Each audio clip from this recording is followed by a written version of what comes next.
Exhortación Apostólica Amoris Laetitia del Santo Padre Francisco, número 278. El encuentro educativo entre padres e hijos puede ser facilitado o perjudicado por las tecnologías de la comunicación y la distracción cada vez más sofisticadas. Cuando son bien utilizadas pueden ser útiles para conectar a los miembros de la familia a pesar de la distancia. Los contactos pueden ser frecuentes y ayudar a resolver dificultades, pero debe quedar claro que no sustituyen ni reemplazan la necesidad del diálogo más personal y profundo que requiere del contacto físico, o al menos de la voz de la otra persona. Sabemos que a veces estos recursos alejan en lugar de acercar, como cuando en la hora de la comida cada uno está concentrado en su teléfono móvil, o como cuando uno de los cónyuges se queda dormido esperando al otro, que pasa horas entretenido con algún dispositivo electrónico. En la familia también esto debe ser motivo de diálogo y de acuerdos, que permitan dar prioridad al encuentro de sus miembros sin caer en las prohibiciones irracionales. De cualquier modo, no se pueden ignorar los riesgos de las nuevas formas de comunicación para los niños y adolescentes, que a veces los convierten en abúlicos, desconectados del mundo real. Este autismo tecnológico los expone más fácilmente a los manejos de quienes buscan entrar en su intimidad con intereses egoístas. 279.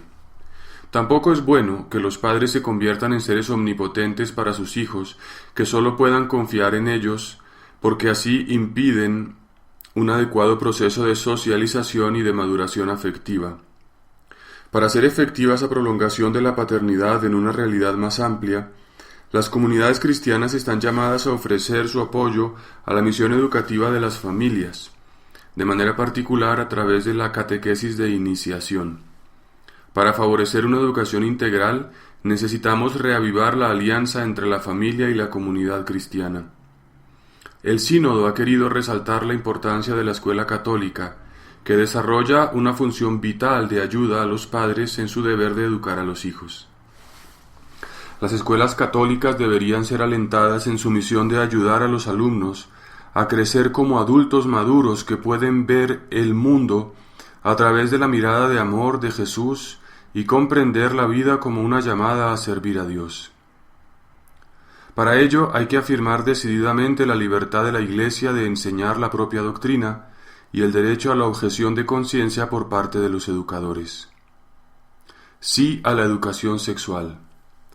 El Concilio Vaticano II planteaba la necesidad de una positiva y prudente educación sexual, que llegue a los niños y adolescentes conforme avanza su edad, y teniendo en cuenta el progreso de la psicología, la pedagogía y la didáctica.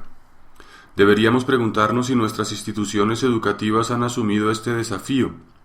Es difícil pensar la educación sexual en una época en que la sexualidad tiende a banalizarse y a empobrecerse.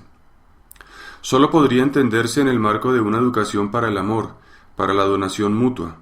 De esa manera, el lenguaje de la sexualidad no se ve tristemente empobrecido, sino iluminado. El impulso sexual puede ser cultivado en un camino de autoconocimiento y en el desarrollo de una capacidad de autodominio, que pueden ayudar a sacar a la luz capacidades preciosas de gozo y de encuentro amoroso. 281. La educación sexual brinda información, pero sin olvidar que los niños y los jóvenes no han alcanzado una madurez plena. La información debe llegar en el momento apropiado y de una manera adecuada a la etapa que viven. No sirve saturarlos de datos sin el desarrollo de un sentido crítico ante una invasión de propuestas, ante la pornografía descontrolada y la sobrecarga de estímulos que pueden mutilar la sexualidad. Los jóvenes deben poder advertir que están bombardeados por mensajes que no buscan su bien y su maduración. Hace falta ayudarles a reconocer y a buscar las influencias positivas, al mismo tiempo que toman distancia de todo lo que desfigura su capacidad de amar. Igualmente, debemos aceptar que la necesidad de un lenguaje nuevo y más adecuado se presenta especialmente en el tiempo de presentar a los niños y adolescentes el tema de la sexualidad. 282. Una educación sexual que cuide un sano pudor tiene un valor inmenso, aunque hoy algunos consideren que es una cuestión de otras épocas. Es una defensa natural de la persona que resguarda su interioridad y evita ser convertida en un puro objeto. Sin el pudor podemos reducir el afecto y la sexualidad a obsesiones que nos concentran solo en la genitalidad, en morbosidades que desfiguran nuestra capacidad de amar y en diversas formas de violencia sexual que nos llevan a ser tratados de modo inhumano o a dañar a otros. 283. Con frecuencia la educación sexual se concentra en la invitación a cuidarse, procurando un sexo seguro. Esta expresión transmite una actitud negativa hacia la finalidad procreativa natural de la sexualidad, como si un posible hijo fuera un enemigo del cual hay que protegerse. Así se promueve la agresividad narcisista en lugar de la acogida. Es irresponsable toda invitación a los adolescentes a que jueguen con sus cuerpos y deseos, como si tuvieran la madurez, los valores, el compromiso mutuo y los objetivos propios del matrimonio. De ese modo se los alienta alegremente a utilizar otra persona como objeto de búsquedas compensatorias de carencias o de grandes límites. Es importante más bien enseñarles un camino en torno a las diversas expresiones del amor, al cuidado mutuo, a la ternura respetuosa, a la comunicación rica de sentido, porque todo eso prepara para un don de sí íntegro y generoso que se expresará luego de un compromiso público en la entrega de los cuerpos.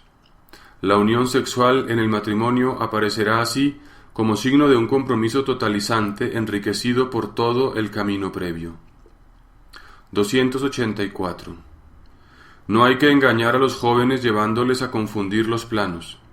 La atracción crea por un momento la ilusión de la unión, pero sin amor, tal unión deja a los desconocidos tan separados como antes.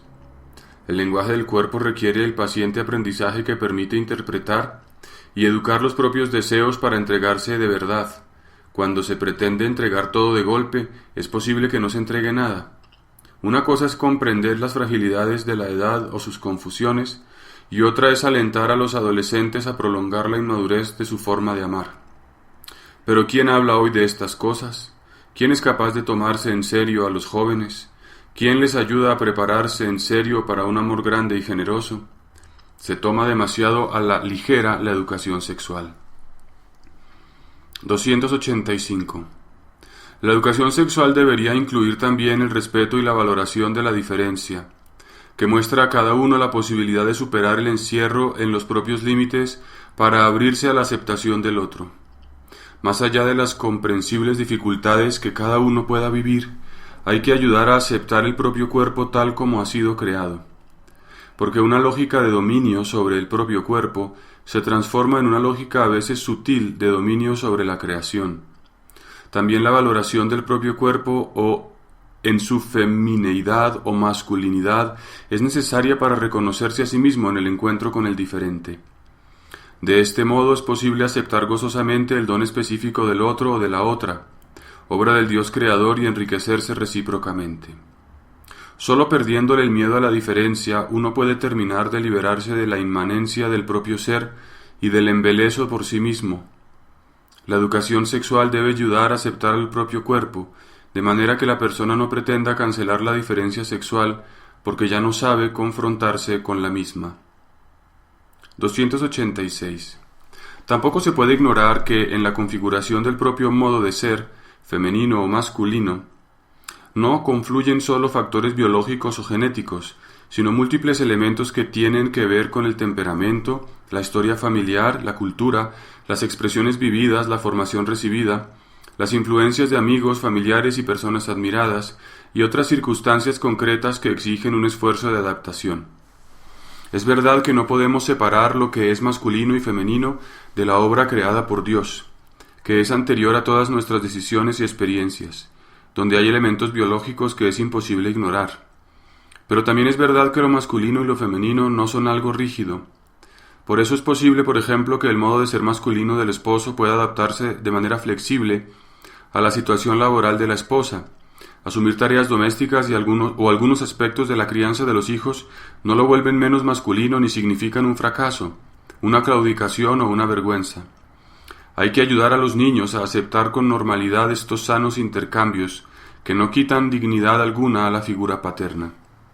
La rigidez se convierte en una sobreactuación de lo masculino o femenino, y no educa a los niños y jóvenes para la reciprocidad encarnada en las condiciones reales del matrimonio.